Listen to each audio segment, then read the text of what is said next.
శుభోదయం మిత్రులారా, వార్తా కథనాలపై విశ్లేషణ కార్యక్రమం మార్నింగ్ న్యూస్ కు స్వాగతం. నేను మీ జల్లి సత్య. ముందుగా రాష్ట్రంలో జరుగుతున్న రాజకీయ పరిణామాలను కనుక పరిశీలించినట్లయితే, ఒకవైపు ధాన్యం కొనుగోలు కేంద్రాల్లో కొనుగోలు సకాలంలో జరగక అకాల వర్షాలతోటి మరి ఇక్కడ రైతులు ఆగమైతా ఉంటే అందాల పోటీలో మునిగి తేలుతా ఉన్నది రాష్ట్ర ప్రభుత్వం. ఒకవైపు దుబారా ఖర్చులన్నీ తగ్గించుకుంటా ఉన్నాం, రాష్ట్రం అప్పుల్లో ఉన్నది, దివాలా తీసింది అని చెప్పి పదే పదే మరి ఇక్కడ ఏదైతే దీనపు మాటలు మాట్లాడే ముఖ్యమంత్రి అందాల భామలకు మరి ఇక్కడ విందిచ్చే సమయంలో ఒక్కో ప్లేటుకు ₹1,00,000 మరి చెల్లించి మరి ఆ చౌమల్ల ప్యాలెస్ లో అందరికి విందు భోజనాలు ఏర్పాటు చేస్తున్న పరిస్థితిని మనం ఇక్కడ గమనించవచ్చు. ఇక మరోవైపు చూసుకున్నట్టయితే చార్మినార్ గాని అదేవిధంగా కాకతీయ కళాతోరణం ఇక్కడ రాచరికానికి గుర్తు అని చెప్పి దాన్ని అధికారిక చిహ్నం నుంచి తొలగిస్తా అని చెప్పి అందాల భావనను మాత్రం చార్మినార్ దగ్గరికి అదేవిధంగా ఓరుగల్లో ఉన్న మరి ఇక్కడ ప్రసిద్ధ కట్టడాల దగ్గరికి తీసుకెళ్లి మా కట్టడాలు మా ప్రసిద్ధి చూడండి, మా తెలంగాణ ఖ్యాతిని చూడండి అని చెప్పి మరి ఇక్కడ ప్రపంచవ్యాప్తంగా ఖ్యాతిని చాటి చెప్తా ఉన్నాం అని చెప్పి మరోవైపు చెప్పుకుంటా ఉన్నాడు. మరి ప్రపంచంలో మన తెలంగాణ ఖ్యాతిని నిలబెట్టే చార్మినార్ కాకతీయ కళాతోరణం అధికారిక చిహ్నంలో ఉంటే బానిసలు ఎట్లయితాం, మరి ఇక్కడ బానిసలుగా ఉంటాం, ఇంకా రాచరిక గుర్తులతోటి బానిసలుగా మారుతున్నాం అని చెప్పి చెప్తున్న రేవంత్ రెడ్డి అందాల భామల కాళ్ళను మాత్రం మన ఆడబిడ్డలతోటి కలిగించి మన తెలంగాణ ఆత్మ గౌరవాన్ని పూర్తిగా దెబ్బతీస్తున్న పరిస్థితిని మనం ఇక్కడ గమనించాలి. ఈ రకంగా ఏదైతే ధాన్యపు రాశులను గాలికి వదిలి అందాల రాశులను వెంటబడతా ఉన్నది ప్రభుత్వం అనే విషయాన్ని అయితే మనం ఇక్కడ గమనించాలి. అందాల పోటీలకు మరి ఇక్కడ తెలంగాణ ప్రజలు కానీ మరి ఇక్కడ ఏదైతే తెలంగాణలో విపక్షాలు కానీ వ్యతిరేకం కాదు, కానీ ఈ బేల మాటలు మాట్లాడుకుంటా దుబారా ఖర్చులు ఎందుకు అనే విషయాన్ని మరి ఇక్కడ రేవంత్ రెడ్డి గమనించాలి. మనకి ఎక్కడ అప్పు పుడతలేదని అంటాడు. ఉద్యోగులు తమకు రావాల్సిన పెండింగ్ డిఏలను అదేవిధంగా పిఆర్సీ కోసం మాట్లాడితే మరి ఇక్కడ ఏ పథకాన్ని ఆపాలో చెప్పాలని అంటాడు. మరి ఇక్కడ చూసుకున్నట్టయితే ఏ పథకాన్ని ఆపియాలో 200 కోట్లు అందాల ఆరబోతకు మరి అప్పనంగా చెల్లిస్తా ఉన్నారు. మరి ఇక్కడ ప్రభుత్వం నుంచి 2 కోట్లు మాత్రమే చెల్లిస్తా ఉన్నదని చెప్పి మరి ఇక్కడ బయట పేపర్లలో రాయిస్తా ఉన్నాడు. నిన్న ఒక్కరోజు ఏదైతే చౌమల్ల ప్యాలెస్ లో వాళ్ళకు విందు భోజనానికే మరి ఇక్కడ 120 మంది వాళ్ళు వచ్చినా కూడా మన వాళ్ళను లెక్కలోకి వేసుకోకుండా 120 మందికి ₹1,20,00,000 అవుతాయి. మరి మన వాళ్ళు 78 మంది అయితే ₹2 కోట్ల ఒక్క పూట భోజనానికే సరిపోలేదని అంటే మరి 2 కోట్లతోటి అందాల పోటీలు నిర్వహిస్తా ఉన్నారంటే మరి ఇక్కడ తెలంగాణ ప్రజలు అంతా మరి ఇక్కడ అవివేకులుగా కనబడుతున్నారా రేవంత్ రెడ్డికి అనే విషయాన్ని మనం ఇక్కడ ప్రధానంగా గమనించాలి. ఈ రోజు నుంచి కాళేశ్వరంలో సరస్వతి పుష్కరాలు ప్రారంభం కాబోతా ఉన్నాయి. ఈ సరస్వతి పుష్కరాల వేళ మరి ఇక్కడ సొంత పార్టీ దళిత కులానికి చెందిన సొంత పార్టీ మరి ఎంపీని ఏ విధంగా అవమానిస్తా ఉన్నారో మనం ఇక్కడ చూడాలి. దేవాదాయ శాఖ ప్రభుత్వ నిధులతోటి ఏర్పాటు చేసింది ఈ యొక్క ఫ్లెక్సీని. ఈ ఫ్లెక్సీలో మరి ఎందుకు ఇక్కడ స్థానికంగా ఉన్న ఎంపీ ఫోటో ఎందుకు వేయలేదు? ఇక్కడ చూసుకున్నట్టయితే వీళ్ళు నలుగురు కూడా మినిస్టర్లు. ఈయన మంతని నియోజకవర్గానికి ప్రాతినిధ్యం వహిస్తా ఉన్నాడు. కాళేశ్వరం అందులోనే ఉన్నది. మరి ఇక్కడ ఈ కాళేశ్వరం ఎంపీ పరిధిలో ఎందులో ఉన్నదంటే పెద్దపల్లి ఎంపీ పరిధిలో ఉన్నది. మరి ఇక్కడ గడ్డం వంశీకృష్ణ ఫోటో ఎందుకు వేయలేదు? ఇది చూసుకున్నట్టయితే మరి ధర్మాదాయ శాఖ తెలంగాణ ప్రభుత్వ నిధులతోటి పెట్టింది. మరి సొంత పార్టీ ఎంపీకే ప్రోటోకాల్ లేకుండా చేస్తా ఉన్నారు అంటే మరి ఏ విధంగా దళిత ఎంపీకి ఏ విధంగా అవమానం జరుగుతున్నది అనే విషయాన్ని కూడా మనం ఇక్కడ ప్రధానంగా గమనించాలి. ఈ రకంగా దళిత ఎంపీని ఎందుకు చిన్న చూపు చూస్తా ఉన్నారు? సర్కార్ ఫ్లెక్సీలో కనిపించని పెద్దపల్లి ఎంపీ ఫోటో సరస్వతి పుష్కరాల సందర్భంగా సొంత పార్టీకి చెందిన దళిత ప్రజాప్రతినిధికి అవమానం, దేవాదాయ శాఖ ఆఫీసర్ల తీరుపై విస్మయం, దళిత సంఘాల ఆందోళన అని చెప్పి సరస్వతి పుష్కరాల సందర్భంగా కాళేశ్వరంలో దేవాదాయ శాఖ ఏర్పాటు చేసిన ఫ్లెక్సీలో ఎక్కడా పెద్దపల్లి ఎంపీ గడ్డం వంశీకృష్ణ ఫోటోలు కనిపించలేదు. సొంత పార్టీకి చెందిన దళిత ఎంపీని విస్మరించడంపై కాంగ్రెస్ పార్టీ లోకల్ లీడర్లు మండిపడుతున్నారు. భూపాల్పల్లి జిల్లాలోని కాళేశ్వరం పెద్దపల్లి ఎంపీ పరిధిలోకి వస్తుంది. ప్రభుత్వ నిధులతో జరిపే ఏ కార్యక్రమంలో అయినా ప్రోటోకాల్ ప్రకారం పార్టీలకు అతీతంగా ఎంపీ ఫోటోలు పేర్లు పెట్టాల్సి ఉంటుంది. అలాంటిది రాష్ట్ర ప్రభుత్వం 35 కోట్లు ఖర్చు పెట్టి నిర్వహిస్తున్న పుష్కరాల్లో ఎంపీ పేరు ఫోటో కనిపించకుండా ఫ్లెక్సీలు ఏర్పాటు చేశారు. CM Revanth Reddy, deputy CM బట్టి విక్రమార్కతో పాటు స్థానిక ఎమ్మెల్యే శ్రీధర్ బాబు, మరో 3 మంత్రులు కొండా సురేఖ, పొన్నం ప్రభాకర్, ఉత్తమ్ కుమార్ రెడ్డి ఫోటోలు ఫ్లెక్సీలో ఉన్నాయి. కానీ పుష్కరాలతో సంబంధం ఉన్న మరి లోకల్ ఎంపీ గడ్డం వంశీకృష్ణ ఫోటో గాని పేరు గాని ఎక్కడ కనబడకుండా ఆయనను పూర్తి స్థాయిలో మరి ఇక్కడ ప్రోటోకాల్ విస్మరించి దళిత ఎంపీని మరి ఇక్కడ ఘోరంగా అవమానపరుస్తా ఉన్నారు, తొక్కిపెట్టే ప్రయత్నం చేస్తా ఉన్నారు. ఒకవైపు మంత్రి శ్రీధర్ బాబుకు మా ఎంపీ మరి గడ్డం వంశీకృష్ణకు మధ్య పొసకడం లేదు. దాంతో వాళ్ళ విభేదాల కారణంగా ఈ రోజు మంత్రులందరూ కూడా మరి ఆయనను చిన్న చూపు చూస్తా ఉన్నారు. ఆఖరికి ప్రభుత్వ అధికారులు కూడా మంత్రి కనుసన్నలలో మాత్రమే పనిచేస్తా ఉన్నారు. అధికార పార్టీ ఎంపీకి ప్రోటోకాల్ లేకుండా మరి ఇక్కడ తొక్కి పెడుతున్న దృశ్యాన్ని మనం ఇక్కడ ప్రధానంగా గమనించవచ్చు. మరి గడ్డం వంశీకృష్ణ మరి సొంత పార్టీకి సంబంధించిన ఎంపీ మీద ఎందుకింత వీళ్లకు మరి ఇక్కడ అక్కసు అని అంటే మంతనిలో ఏ లీడర్ను కూడా మరి ఇక్కడ ఇంట్రడ్యూస్ కానియడు శ్రీధర్ బాబు. కాంగ్రెస్ పార్టీకి సంబంధించిన వాళ్ళను కానీ ఇతర పార్టీలకు సంబంధించిన వాళ్ళని కానీ తన మీద ఎవరిని తనకంటే తన స్థాయిలోకి ఎవరిని రాకుండా మరి అన్ని రకాల జాగ్రత్తలు తీసుకుంటాడు. ఎక్కడ ఎంపీకి తన సంబంధికులు తన కార్యకర్తలు ఎక్కడ దగ్గరైతారో అని చెప్పి వాళ్ళకు వీళ్ళకు మొత్తానికే కలవకుండా విభేదాలు సృష్టించి అసలు ఎంపీని మంత్రిలోనే అడుగుపెట్టకుండా ప్రయత్నం చేస్తా ఉన్నాడు. మంత్రికి వస్తే ఏ ఒక్క కాంగ్రెస్ కార్యకర్త ఆయన కలిసినా కూడా వాళ్ళ పత్తా కట్ అవుతున్న పరిస్థితి నేపథ్యంలో ఆయన వెంట మరి ఎవరు కూడా కాంగ్రెస్ కార్యకర్తలు ముందుకు రావడం లేదు. కేవలం దళిత కులానికి సంబంధించిన కొంతమంది నాయకులు మాత్రమే ఆయన వెంట వస్తా ఉన్నారు. ఇతర పార్టీలలో ఉన్న దళిత నాయకులు కూడా మరి ప్రభుత్వ తీరు పట్ల మరి ఆగ్రహం వ్యక్తం చేస్తా ఉన్న పరిస్థితిని కూడా మనం ఇక్కడ గమనించవచ్చు. దళిత ఎంపీ అంటే అంత చిన్న చూప. దేవాదాయ శాఖ ఆఫీసర్లకు ప్రజలకు ఎన్నుకున్న దళిత ఎంపీ కనిపించడం లేదా? దళిత ఎంపీ అంటే అంత చిన్న చూప అని కాటారం దళిత నాయకుడు జక్కు సావన్ మండిపడ్డారు. కాళేశ్వరం సరస్వతి పుష్కరాల స్వాగత ఫ్లెక్సీలో ఎక్కడా దళిత ఎంపీ ఫోటో లేకపోవడంపై దళిత సంఘాలు మండిపడుతున్నాయని చెప్పారు. గడ్డం వంశీ ఫోటోలు పెట్టకపోవడం దళిత జాతిని అవమానించడమే అని చెప్పి మరి అక్కడ ఆయన విమర్శించిండు. ఖచ్చితంగా దళిత జాతిని అవమానించడమే. ఒక దళిత ఎంపీకి వీళ్ళిద్దరి మధ్యలో విభేదాలు ఉన్నంత మాత్రాన ఆయన మరి అధికార పార్టీ ఎంపీ కాబోతాడా? ఒకవైపు కాకుండా పోతాడా? ఒకవైపు మరి ఇక్కడ వివేక్ ఆల్రెడీ మంత్రి పదవి రేసులో ఉన్నాడు. రేపు మాపో మంత్రి పదవి ఇస్తాను అని ప్రయత్నాలు జరుగుతూ ఉంటే ఆయన కుమారుడు గడ్డం వివేక్ ను మరి ఏదైతే గడ్డం వంశీకృష్ణ ఆయన వెంకటస్వామి వారసునిగా మరి పెద్దపల్లి నుంచి పోటీ చేసి గెలిచిండు. మరి అలాంటి వ్యక్తిని కాకా కుటుంబం మీద ఈ దుద్దిల్ల కుటుంబానికి ఎందుకు ఇంత కక్ష అని చెప్పి మరి ఇక్కడ నియోజకవర్గ వ్యాప్తంగా కూడా చర్చ జరుగుతా ఉన్నాయి. ఇప్పటికైనా దళిత నాయకులు గ్రహించాలి. ఒక దళిత ఎంపీకి ఇంత అవమానం జరుగుతూ ఉంటే ఇంకా సిగ్గు లేకుండా మరి శ్రీధర్ బాబును సమర్థిస్తూ నిన్న రోజున ప్రెస్ మీట్లు పెడతా ఉన్నారు. దళిత నాయకులతోటి ఇక్కడ ఏదైతే ఆయనకు ప్రత్యర్థిగా ఉన్నటువంటి మరి పుట్టమద మీద బీసీ నాయకులతోటి ఏ విధంగా అయితే మరి దాడి చేయిస్తా ఉంటాడో, ఏదైతే మాటలతోటి మరి వేధించే ప్రయత్నం చేస్తాడో, అసత్యాలు వాళ్ళ ద్వారానే ప్రచారం చేయించే ప్రయత్నం చేస్తాడో, ఈ రోజు ఎంపీ మరి గడ్డం వంశీకృష్ణ మీద ఎస్సీలతోటే మరి ఇక్కడ ఆయన మీద ఎదురుదాడి చేయిస్తా ఉన్న పరిస్థితి. ఆయననే దోషిగా చూపించే ప్రయత్నం చేస్తా ఉన్నారు. ఆయన మీద ఇంకా అబద్ధాలతోటి ప్రచారాలు చేస్తా ఉన్నారు. మొన్నటికి మొన్న అంబేద్కర్ జయంతి రోజున ఆయన ఒకవైపు అంబేద్కర్ విగ్రహానికి పూలమాల వేస్తా ఉంటే పక్కనే మరి ఏదైతే మున్సిపల్ సంబంధించి అధికారిక కార్యక్రమంలో ఆయన కనీసం ఆహ్వానించలేదు సరిగదా. ఆయన అక్కడి నుంచి మరి అక్కడ ఆయన అభిమానులను ఉద్దేశించి మాట్లాడుతూ ఉంటే వీళ్ళు మైక్ సౌండ్ పెద్దగా పెట్టి వాళ్ళ ప్రసంగాలు కొనసాగించారు. సొంత పార్టీ ఎంపీని ఆ విధంగా అవమానాలకు గురి చేస్తా ఉన్నారు మంత్రిలో అనే విషయాన్ని ఇక్కడ గమనించాలి.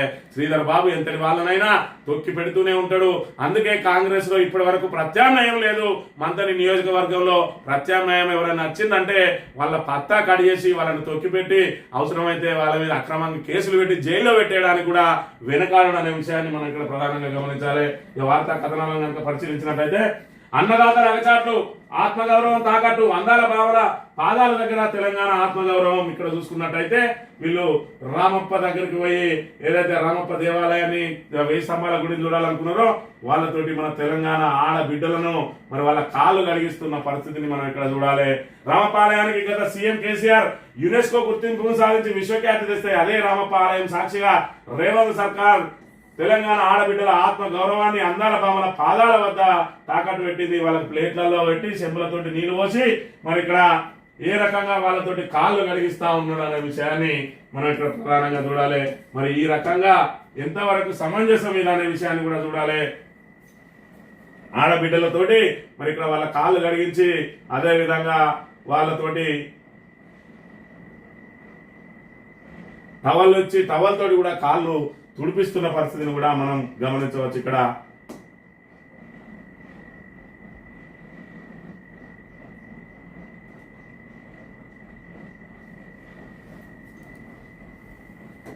ఒకవైపు అందాల పోటీల మీద మరి ఇక్కడ వీళ్ళు పూర్తి స్థాయిలో సమయం కేటాయించుకుంటూ మరి ఇక్కడ విందులు చిందులతోటి మరి వాళ్ళు తిరుగుతూ ఉంటే ఇక్కడ అన్నదాతల పరిస్థితి చూసుకున్నట్టయితే ధాన్యం కొనుగోళ్లలో సక్రమంగా మరి సకాలంలో జరగక వడదెబ్బటికి మొన్నటికి మొన్న వడదెబ్బతోటి చనిపోయిండు ఆయన తల్లి. అక్కడ ఆయన మృతదేహం దగ్గర రోధిస్తా ఉన్నది. ఇక్కడ చూసుకున్నట్టయితే మరి ఇక్కడ పూర్తి స్థాయిలో మన వర్షానికి అకాల వర్షానికి పూర్తి స్థాయిలో తడిచిపోతున్నాయి. వాళ్లకు భరోసా ఇచ్చే నాయకుడే కరువైండు. రోడ్ల మీదకి వెళ్ళిపోతే ఎక్కడ తమ అసమర్థతను ప్రజలు నిలదీస్తారు అని చెప్పి మంత్రులందరూ హెలికాప్టర్లలో మాత్రమే తిరుగుతా ఉన్నాడు. ఈ రోజు నుంచి పుష్కరాలు ప్రారంభమవుతున్నాయి. ఇంకా హెలికాప్టర్ కు ఇక ట్రిప్పులు ముందుగాలు ముఖ్యమంత్రి వస్తాడు. ఆ తర్వాత రోజుకొక మంత్రి రోజుకొక హెలికాప్టర్లు రావడం పోవడం ఈ 12 రోజుల పాటు హెలికాప్టర్ ఆట ఆడుకుంటారు. ఇక మంత్రులు ఎంతమంది మంత్రులు ఉన్నారో అంతమంది సీఎం తోటి కలిపి బరాబర్ 12 మంది ఉన్నారు. మరి ఆ 12 మందికి 12 రోజులు బరాబర్ సరిపోతాయి. రోజుకొకరు చొప్పున పంచుకుంటే రోజుకొకసారి హెలికాప్టర్ ఆట ఆడుకోవడానికి ప్రయత్నం చేస్తా ఉండే పరిస్థితిని మనం ఇక్కడ గమనించాలి. ఎట్లుండే తెలంగాణ, ఎట్లయింది ఈ చిత్రాలను చూస్తుంటే గుండె తరుక్కుపోవడం లేదా? ఓ దిక్కు వడ్లు అమ్ముకునేందుకు రైతన్నల అగచాట్లు, మరో దిక్కు పరువు పేరుతో కూలిపోతున్న పేదల ఇల్లు, ఇంకోవైపు విదేశీ యువతుల పాదాల వద్ద తెలంగాణ ఆడబిడ్డల ఆత్మగౌరవం తాకట్టు. ఇదే నా కాంగ్రెస్ చెప్పిన మార్పు. దీనికోసమే నా తెలంగాణ రాష్ట్రాన్ని తెచ్చుకున్నది. 10 ఏళ్ల పాటు దేశవ్యాప్తంగా వెలిగిన తెలంగాణ ఖ్యాతిని ఇంత దుర్గతికి దిగజార్చేందేనా మార్పు అనేది మరి ఇక్కడ ఆవేదన వ్యక్తం చేస్తా ఉన్నాడు సగటు తెలంగాణ బిడ్డ అనే విషయాన్ని ఇక్కడ మనం గమనించాలి. ఇప్పటికే హైడ్రాన్ తెచ్చి పేదల ఇళ్లను గుర్తున్న రేవంత్ సర్కార్ ఇప్పుడు అందాల భావన ముందు పరువు పోవద్దని ఫుట్పాత్లపై వ్యాపారం చేసుకునే బీదల పొట్టగొట్టింది. మిస్ వరల్డ్ పోటీలో పాల్గొన్న యువతులు బుధవారం వరంగల్లో పర్యటించగా అధికారులను పురమాయించి రోడ్ల వెంట డబ్బాలను బుల్డోజర్లతో తొలగించిండు. ఉపాధి కల్పించాల్సిన ప్రభుత్వం మరి భరోసా ఇచ్చింది. మార్పు పేరుతోటి మేము మీకు అండగా ఉంటాం, మిమ్మల్ని ఖచ్చితంగా మీకు ఉపాధి అవకాశాలు కల్పిస్తామని, ఉన్న ఉపాధిని మీకు ఇస్తా ఉన్నది. దేనికోసమే అంటే అందాల భామలు వరంగల్లో తిరుగుతారు కాబట్టి వాళ్ళకంట ఫుట్పాత్ల మీద షాపులు కనుక ఉంటే ఎబ్బెట్టుగా కనబడుతుందట. అందుకని మరి ఇక్కడ వాళ్ళ బుల్డోజర్లతోటి మరి అలా డబ్బాలన్నీ తొలగించి వాళ్ళ పొట్ట మీద నిర్దయగా మరి వాళ్ళ పొట్ట మీద కొట్టిన పరిస్థితిని మనం ఇక్కడ చూడాలి. అందాల పోటీలతోటి తెలంగాణ ప్రజానీకానికి ఏమొచ్చింది అంటే ఇగో ఇలాంటి కుటుంబాలు రోడ్ల మీద పడడానికే ఈ అందాల పోటీలు జరుగుతున్నాయి అనే విషయాన్ని మనం ఇక్కడ చూడవచ్చు. ఇక తెలంగాణ సీఎం రేవంత్ రెడ్డి తన పేరు మర్చిపోయిందని చెప్పి అల్లు అర్జున్ ఒక్కరోజు జైల్లో పెట్టించి తన ఇగోను చూయించుకున్నాడు. ఆ తర్వాత అనేక మంది పేర్లు మర్చిపోయినారు. ఆయన సొంత పార్టీ ఎమ్మెల్యేలు మర్చిపోయినారు. అదేవిధంగా ఆయన మంత్రులు మర్చిపోయారు. పొన్నం ప్రభాకర్ మర్చిపోయిండు. మరి ఇవన్నీ ఒక ఎత్తు అయితే చివరికి పాపం ఆయన పేరు మర్చిపోయిండు అని అంటే ఇది ఎంత విచిత్రమో ఇక్కడ మనం గమనించాలి.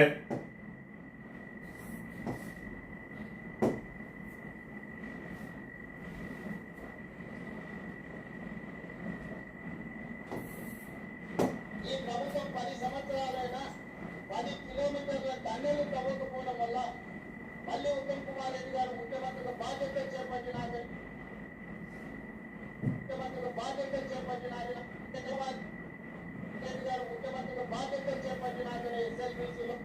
ముఖ్యమంత్రిగా ఉత్తమ్ కుమార్ రెడ్డి గారు బాధ్యతలు సేకరించిన తర్వాతనే ఎస్ఎల్బిసి ప్రారంభమైందట. ఎస్ఎల్బిసిని 10 సంవత్సరాల పాటు అక్కడ పడావు పెట్టడంతో మొన్న 8 మంది చచ్చిపోయారట. అసమర్థతను కూడా నిస్సిగ్గుగా పక్కుల మీద తన అసమర్థతను తీసి పక్కుల మీద వేయడంలో రేవంత్ రెడ్డి ఎంత దిట్ట అనే విషయాన్ని మరి ఇక్కడ నవ్విపోదురు కాక నాకేడు సిగ్గు అన్నట్టు మరి ఇక్కడ మొత్తం తెలంగాణ ప్రజానీకం అంతా కూడా చీకొట్టిన ఇంకా ఇలాంటి మాటలు మాత్రం మానడం లేదు. ఇంకా కాళేశ్వరం మీద విషం కక్కుతూనే ఉన్నాడు. ఇంకా ఎస్ఎల్బిసి ప్రమాదానికి మరి ఇక్కడ బాధ్యత వహించాల్సిన ఉత్తమ్ కుమార్ రెడ్డి గాని రేవంత్ రెడ్డి గాని మరి ఇక్కడ నిస్సిగ్గుగా గత ప్రభుత్వం తప్పిదం వల్లనే అంటాడు. గత ప్రభుత్వం అక్కడి నుంచి మరి ఎన్ని మీటర్లు తవ్వింది అనేది కూడా ఎన్ని కిలోమీటర్లు తవ్వింది అనే దానికి కూడా లెక్కలు ఉన్నాయి. అయినా కూడా ఆ లెక్కలు బహిర్గతపరచాల్సింది మేమే కదా. మరి వాటిని మేము ఎట్లా తొక్కి పెడతాం? ప్రజలను మాటలతోటే వాళ్ళని ఏమార్చం. ఏ విధంగా అయితే 6 గ్యారంటీలు ఇస్తామని చెప్పి మరి ఇక్కడ దొంగ హామీలతోటి 420 హామీలు ఇచ్చి ప్రజలందరినీ కూడా బురిడి కొట్టించిండ్రో ఇంకా ప్రభుత్వంలో గద్దెనెక్కినాక కూడా ఇంకా బురిడి కొట్టేయడానికే ప్రయత్నం చేస్తా ఉన్నాడు రేవంత్ రెడ్డి. ఈ విషయంగా కానీ ఎవరెవరో పేరు మర్చిపోతే వేరు కానీ ఆఖరికి మరి ఇక్కడ ఆయన పేరు ఆయనే మర్చిపోయిండు. ముఖ్యమంత్రిని చేసిండు ఉత్తమ్ కుమార్ రెడ్డిని. మరి తదాస్తు దేవతలు ఉంటారట. ఈయనకు కూడా ఏమన్నా సంకేతాలు వచ్చినాయి కావచ్చు. మరి ఇక్కడ ఉత్తమ్ కుమార్ రెడ్డి ముఖ్యమంత్రి కాబోతా ఉన్నాడని చెప్పి మరి ఎప్పటికైనా నేను గద్దె దిగాల్సిందే. కాంగ్రెస్ అధిష్టానం అధిష్టానానికి నాకు ఇప్పటికే గ్యాప్ ఉన్నదని ప్రతి విషయాన్ని ఉత్తమ్ కుమార్ రెడ్డిని పిలిచి మాట్లాడతానని చెప్పి మరి ఇక్కడ రాహుల్ గాంధీ ఈయనతో ఏమైనా మాట్లాడవచ్చు, ఉత్తమ్ కుమార్ రెడ్డిని ముఖ్యమంత్రిని చేయబోతున్నామని చెప్పి ఈయన మరి ఏదైనా సందర్భంలో ఆ రాహుల్ దూతలు చెప్పిరేమో దాన్నే కలవరిస్తూ మరి ఇక్కడ ముఖ్యమంత్రి ఉత్తమ్ కుమార్ రెడ్డి అని చెప్పి సంబోధించిన అంశాన్ని మనం ఇక్కడ చూడవచ్చు. ఇక సీఎం వర్సెస్ మంత్రులు, కేబినెట్ లో ముదిరిన పంచాయతీ, పెరుగుతున్న అగాధం, సీఎం తీరుపై సగానికి పైగా మంత్రిమండలి గురులు, ఒంటరిగా కార్యక్రమాలకు హాజరవుతున్న రేవంత్ రెడ్డి, ఆయన నివాసంలో సమీక్షలపైన అమాత్యుల అసహనం, ఇంట్లో మీటింగ్లకు తాము రాలేమన్న ఇద్దరు మినిస్టర్లు, దిగివచ్చి కమాండ్ కంట్రోల్ సెంటర్ కు వేదిక మార్పు, సీఎం కు నంబర్ 2 కు మధ్య పెరిగిన విభేదాలు, ఓ మంత్రి శాఖ ఫైళ్లన్నీ నేరుగా తనకే పంపాలని ఆదేశాలు, కేబినెట్ విభేదాలపై సచివాలయ వర్గాల్లో విస్తృత చర్చ. సీఎం వర్సెస్ మంత్రులు, మరి ఇది ఇప్పుడు కాదు, మొదటి నుంచి ఉన్నది.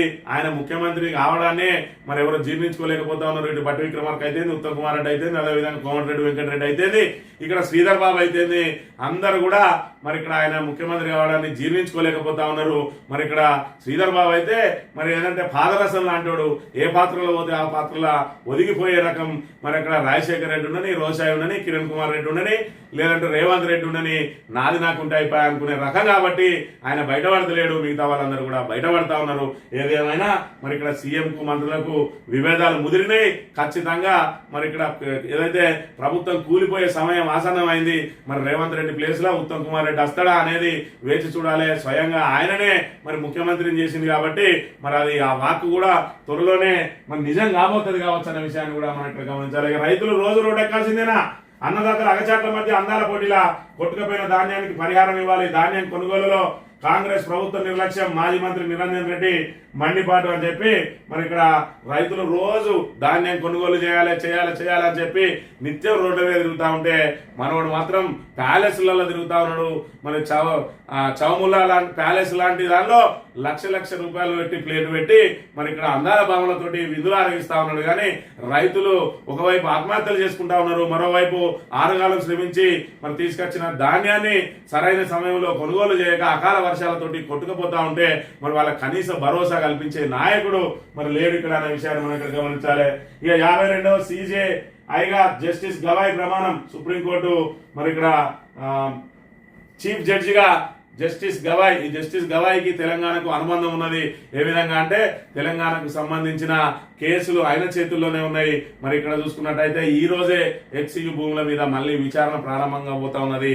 అది కూడా గవాయ్ టేబుల్ మీదనే ఉన్నది కాబట్టి ఆయన సమక్షంలోనే ఈ రోజు HCU భూములకు సంబంధించిన మరి ఇక్కడ దానికి ఏదైతే వాదనలు ఉన్నాయో అవి ఈ రోజు వినబడబోతున్నాయి. ఈ రోజే మరి ఇక్కడ తీర్పు వస్తుందా, దీని మీద ఇంకా వాదోపవాదాలు జరుగుతాయా అనేది చూసినట్టయితే ఏది ఏమైనా HCU భూములను మరి ఇక్కడ ఖచ్చితంగా దాన్ని కాంక్రీట్ జంగల్ చేయడానికి మరి సిద్ధంగా లేదు సుప్రీంకోర్టు. అదేవిధంగా అక్కడ చెట్లు మరి ఇక్కడ పునరుద్ధరించాలని చెప్పి ఆదేశం మేరకు మరి ఇప్పుడు వీళ్ళు ఏం కౌంటర్ ఇస్తారు అనేది, మరి చెట్లు పెట్టినామంటారా, మొక్కలు పెడుతున్నామంటారా, పెంచుతామని హామీ ఇస్తారా, ఇప్పుడు తేలాల్సి ఉన్నది. ఏది ఏమైనా 400 ఎకరాలు మాత్రం ఖచ్చితంగా అమ్మడానికి వీల్లేదు అనే మరి ఇక్కడ తేటతెల్లం కాబోతున్నది అనే విషయాన్ని అయితే మనం ఇక్కడ గమనించాలి. ఒకేసారి 3 నెలల రేషన్ బియ్యం అట. కేంద్ర ప్రభుత్వం కీలక నిర్ణయం. గోదాముల నుంచి బియ్యం లిఫ్ట్ చేయాలని ఆదేశం.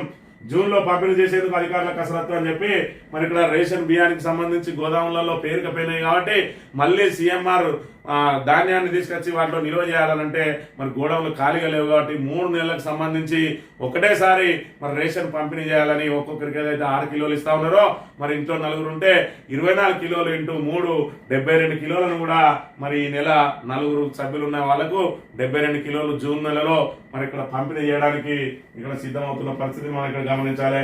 ఇక చనిపోయేదైనా బెనిఫిట్స్ ఇవ్వరా, తన భర్త మరణానంతరం వర్తించే బెనిఫిట్స్ అందించాలని కోరుతూ ఆయన భార్యతో పాటు కుటుంబ సభ్యులు బుధవారం నిజామాబాద్ కలెక్టరేట్ ఏడీఏ కార్యాలయం ఎదుట ఆందోళన దిగిందట. దర్పల్లి ఏవోగా పనిచేసిన ప్రవీణ్ ఏడాది క్రితం గుండెపోటుతో చనిపోతే ఇప్పటి వరకు ఆయనకు రావాల్సిన బెనిఫిట్స్ ఇవ్వలేదు అని అంటే మరి ఇక్కడ ఈ సర్కార్ ఏం చేస్తా ఉన్నదో మనం గమనించాలి. ఇంకా వీళ్ళు ఆడబిడ్డలకు 2500 ఇస్తారా, పెన్షన్ 4000 ఇస్తారా, చచ్చిపోయిన ప్రభుత్వ అధికారికి ఆయనకు రావాల్సిన న్యాయంగా రావాల్సిన ఆయన కుటుంబానికి రావాల్సిన బెనిఫిట్స్నే ఇవ్వకుండా తప్పించుకుంటూ తిరుగుతా ఉన్నది. కోర్టులోకి వెళ్ళి మరి ఇక్కడ రిటైర్మెంట్ అయిన వాళ్ళందరూ కూడా కోర్టుకు వెళ్ళి కోర్టు ఆదేశాలతోటి ఆ బెనిఫిట్స్ ను పొందాల్సిన దుస్థితి ఏర్పడ్డది ఈరోజు తెలంగాణలో. ఇంకా రైజింగ్ తెలంగాణ అంటాడు, అప్పుల్లో మునిగిపోయిందంటాడు, దివాలా తీసినామంటాడు, మనంత ఆదాయం ఎవరికి లేదంటాడు. పొంతన లేని మాటలతోటి ఊసర వెళ్ళి మించిన మరి ఇక్కడ మాటలు మాట్లాడుతూ ఉన్నాడు రేవంత్ రెడ్డి అనే విషయాన్ని మనం ఇక్కడ గమనించాలి. ఇక చెరువుల క్రమబద్ధీకరణ, FTL బఫర్ జోన్లను నివాస ప్రాంతంగా మారుస్తున్న సర్కార్. షేర్లింగంపల్లి గ్రామ సర్వే నెంబర్ 84Pలో 8.15 ఎకరాలపై జీవో ఇచ్చేందుకు రంగం సిద్ధం. చెరువు భూములను ముట్టుకునే అధికారం ప్రభుత్వానికైనా లేదని తాజాగా హైకోర్టు తీర్పు అయినా కూడా మరి మనకు సంబంధించిన వాళ్ళు అయితే అయిపోయాయి. FTL లేదు, నా తొక్క లేదు, తోలుగుడు లేదు, అన్ని వేసేసుకోరి అని చెప్పి మరి దీనికోసమే ఇప్పుడు తెచ్చిండ్రు మన భూభారతి భూహారతి కాబోతా ఉన్నదని ఇప్పటికే ప్రతిపక్షాలు పెద్ద ఎత్తున ఆరోపణలు చేస్తూ ఉంటే వాళ్ళ సొంత పార్టీ ఎమ్మెల్యేలు చెప్తా ఉన్నాడు 30% మరి ఆ కమిషన్ అడుగుతాడు భూమిలో కూడా మరి 30% వాళ్ళ పేరు మీద చేస్తే మరి అసైన్ ల్యాండ్లను కూడా పట్టాలుగా మారుస్తా ఉన్నారు. మరి ఈ రకంగా భూభారతిలో భూమి ఏ విధంగా హారతి కాబోతా ఉన్నదనే విషయాన్ని ఇక్కడ మనం గమనించాలి. ఇక ఫార్మసీ భూముల్లో సాగు చేయొద్దు, వానాకాలం పంటలు వేయొద్దని అధికారులు ఉత్తర్వులు. వర్షాలు కురిసినా భూముల జోలికి వెళ్ళొద్దని హెచ్చరిక అని చెప్పి ఫార్మసీ భూములు ఇంకా కూడా హైకోర్టులో పెండింగ్లే ఉన్నది. అయినప్పటికీ కూడా అందులో పంటలు వేయొద్దని అధికారులు మాత్రం ఇక్కడ మరి వాళ్ళను ఏదైతే బెదిరింపులకు గురి చేస్తున్న పరిస్థితి మనం చూడవచ్చు. కొలువుల దందాలో కోటికి స్కెచ్. సింగరేణిలో ప్రైవేట్ సెక్యూరిటీ ఉద్యోగాల పేరిట దళారుల దందా. ఒక్కొక్కరి వద్ద 3 లక్షల వసూలు, నిర్వాసితులను వదలని వైనం. మంత్రులు ఉన్నతాధికారుల నుంచి పైరవీల ఒత్తిడి అట. మరి ఇక్కడ కొలువుల జాతర అంటే మరి ఇక్కడ నిరుద్యోగం పెరిగిపోయింది కాబట్టి ఏదైతే అవుట్ సోర్సింగ్ ప్రైవేటు ఉద్యోగాల కోసం కూడా పోటీలు పడతా ఉన్నారు యువకులు. దాంతో మరి కాంట్రాక్టర్లు ఎవరైతే ఉన్నారో ఉద్యోగం ఇవ్వడానికి కూడా 2 నుంచి 3 లక్షల రూపాయలు డిమాండ్ చేస్తూ మరి నిలువు దోపిడీకి గురి చేస్తున్న అంశాన్ని మనం ఇక్కడ చూడవచ్చు. సాక్షి దినపత్రిక విషయానికి వస్తే ఇక రేవంత్ రెడ్డి పొద్దున లేస్తే ఆయన కాళేశ్వరాన్ని కలవరిస్తా ఉంటాడు. కాళేశ్వరం మరి ఇక్కడ కూలిందని మరి NDSC రిపోర్ట్ వచ్చింది. 7వ బ్లాక్ ను దాన్ని పునరుద్ధరించండి అని ఇప్పటి వరకు ఆ పనులు చేయలేదు, మరమ్మత్తు మొదలు పెట్టలేదు. ఇంకొక నెల రోజులైతే వర్షాలు వస్తాయి. ఈ సంవత్సరం కూడా మరి దాని మరమ్మత్తు లేనట్లే 17 నెలల నుంచి కాళేశ్వరం ప్రాజెక్టును పడావు పెట్టి నీళ్ళన్నింటి కూడా కిందికి వదిలి తెలంగాణ ప్రాంతానికి పూర్తిగా అన్యాయం చేస్తా ఉన్నాడు. అది చాలదన్నట్టు ఇంకా కాళేశ్వరం మీద మరి విషయం కక్కుతూనే ఉన్నాడు. కట్టిన 3 ఏళ్లకే కూలిందట, భూ ప్రపంచంలో ఏది కూలలేదట.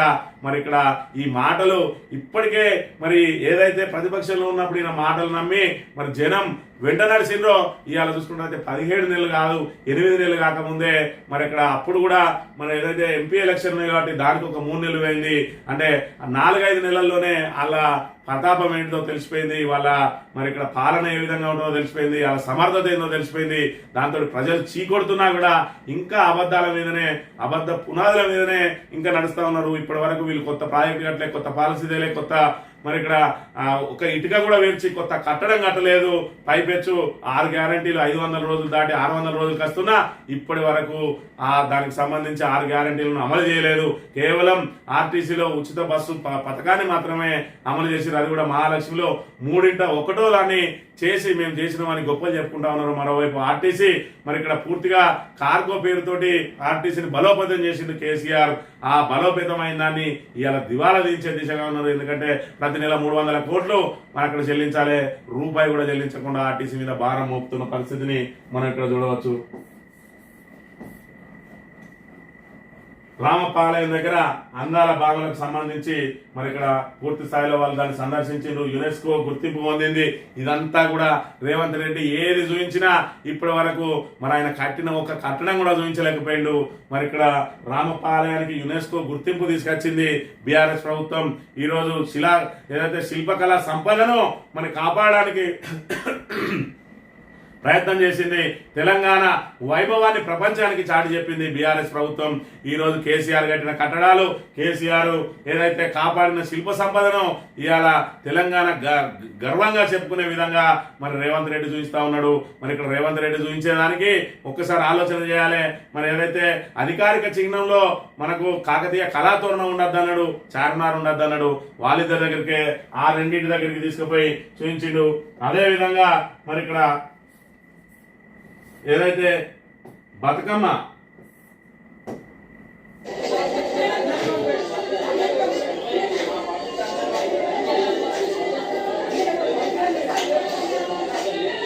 తండాల బామ్మలందరూ కూడా బతుకమ్మ ఆడుతున్నారు, బతుకమ్మ బతుకమ్మ ఉయ్యాలని. మరి ఇక్కడ ఈ బతుకమ్మ అనేది ఇప్పుడు ప్రపంచానికి పరిచయం చేసిన అని గొప్పగా చెప్పుకోబోతా ఉన్నాడు. కానీ మరి తెలంగాణ తల్లి చేతిలో ఉన్న బతుకమ్మను ఎందుకు మాయం చేసింది అనే విషయాన్ని ఇవాళ రేవంత్ రెడ్డి చెప్పాలి. మరి ఆ బతుకమ్మ అనేది ఎంత ఖ్యాతి గలది, మరి దాన్ని తెలంగాణ తల్లి చేతిలో నుంచి ఎందుకు తీసేసిండు? తెలంగాణ తల్లికి ఆభరణాలు ఉండద్దంటాడు. ఈయన జూబ్లీ హిల్స్ ప్యాలెస్ లో నివాసం ఉంటాడు, ఈయన బిడ్డ మరి ఈయన భార్య బంగారాలు దిగేసుకుంటారు. కానీ మరి ఇక్కడ తెలంగాణ ప్రజలందరూ తమ తల్లిగా భావించే తెలంగాణ తల్లికి మాత్రం ఆభరణాలు ఉండద్దంటాడు, చేతిలో బతుకమ్మ ఉండద్దంటాడు. మరి ఏదైతే చేతి గుర్తు పెట్టి మరి అక్కడ ప్రచారం చేసుకుంటాడు. కేసీఆర్ ఆనవాళ్ళని చెరిపేస్తా అనుకుంటూ తెలంగాణ ఆత్మ గౌరవాన్ని దెబ్బతీస్తున్న పరిస్థితిని మనం ఇక్కడ ప్రధానంగా చూడవచ్చు.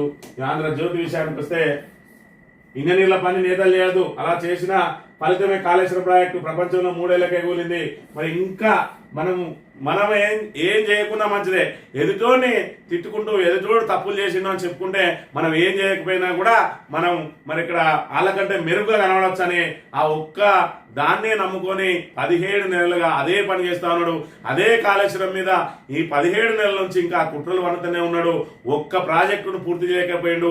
సొంత నియోజకవర్గం, సొంత పాలమూరు జిల్లాకు ఒక్క ప్రాజెక్టును 90% పూర్తయిన వాటిని ఆ 10% కూడా పూర్తి చేయలేక చేతికిలో పడ్డ రేవంత్ రెడ్డి పదే బీఆర్ఎస్ ప్రభుత్వాన్ని మరి ఇక్కడ చెడుగా చూపించే ప్రయత్నం చేస్తూ మరి ప్రజలందరూ కూడా అది కాళేశ్వరానికి ఏం కాలేదని చెప్పి మరి ఏదైతే 3 కోట్ల మంది నోటుతో చెప్పినా ఆయనకు అర్థం కావడం లేదు.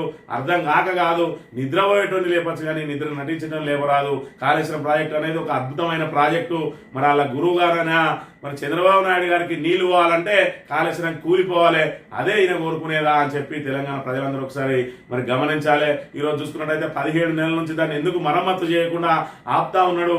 ఎన్డీఎస్ఏ రిపోర్ట్ వచ్చినా కూడా ఆ రిపోర్ట్ బహిర్గతం చేయకుండా కూలింది. 3 ప్రాజెక్టులు కూలిని అంటాడు. అన్నారం చెక్కు చదవలేదు, అదేవిధంగా సుందిల చెక్కు చదవలేదు.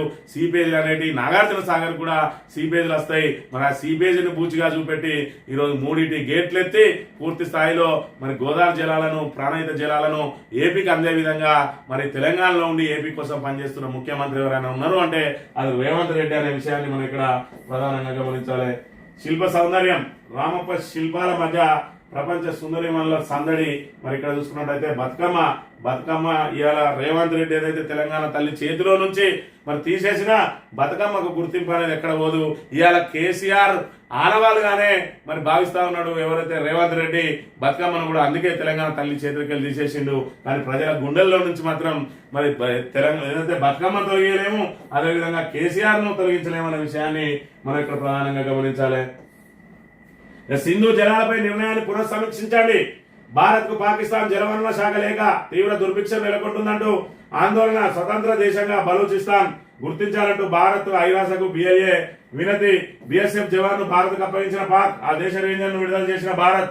పాక్ డ్రోన్లే కాదు సైనికుల్ని పంపిన తుర్కీయే. సింధూర్లో 2 తుర్కీ జవాన్ల మృతి. కిరాణా హిల్స్ లో ఏం జరిగింది? ధార్మిక లీక్ అయిందా?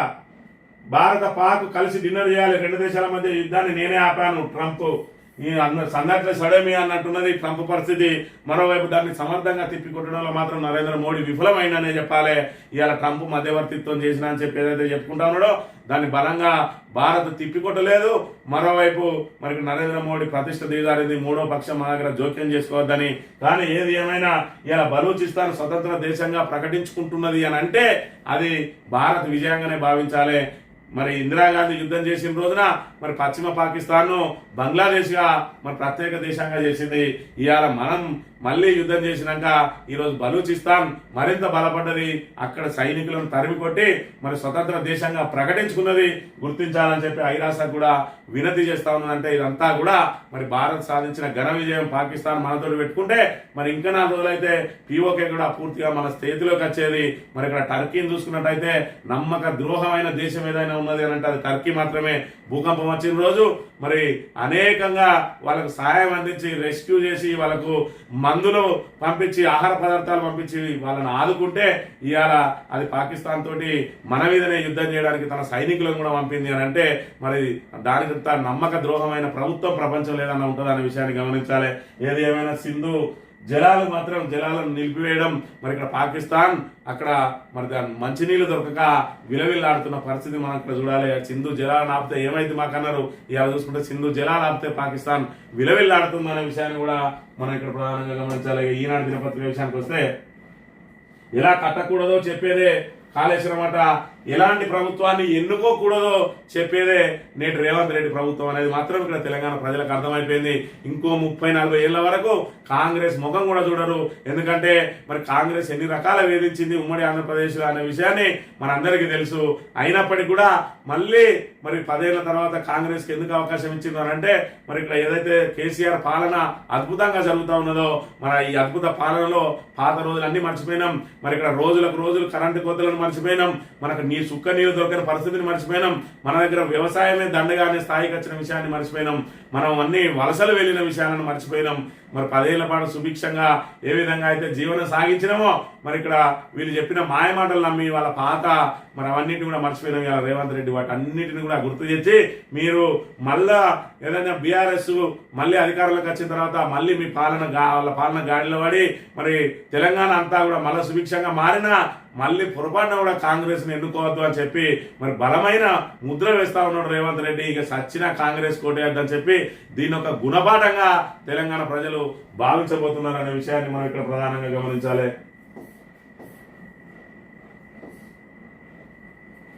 చెడగొట్టు వాహనాలతో ఆశలు చెల్లా చెదురు, ములుగు, కరీంనగర్, జగిత్యాల, సిరిసిల్ల, మంచిర్యాల జిల్లాలో అపార నష్టం. ఈ విధంగా రైతులు మరి ఇక్కడ అన్నదాతలు ఆగమాగం అయిపోతా ఉంటే వీళ్ళు మాత్రం అందాల మరి పోటీల్లో మునిగి తేలుతా ఉన్నారు.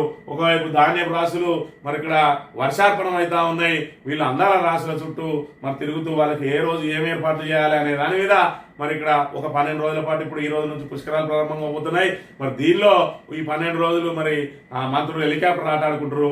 ఆ తర్వాత ఎలాగో మళ్ళీ అందాల పోటీలకు మరి వ్యవస్థ ఏ రోజు ఎక్కడ ఏం జరుగుతుందని చెప్పి రేవంత్ రెడ్డి గారు బిజీగా దాని మీద సమీక్షలతోటే బిజీగా ఉన్నారు. మరి ఇంత బిజీలో కూడా ఆయన యొక్క ఆణిముత్యం లాంటి మాట మాట్లాడిండు. దీన్ని మరి ఇక్కడ అందరూ కూడా గుర్తుపెట్టుకోవాలి. ముఖ్యంగా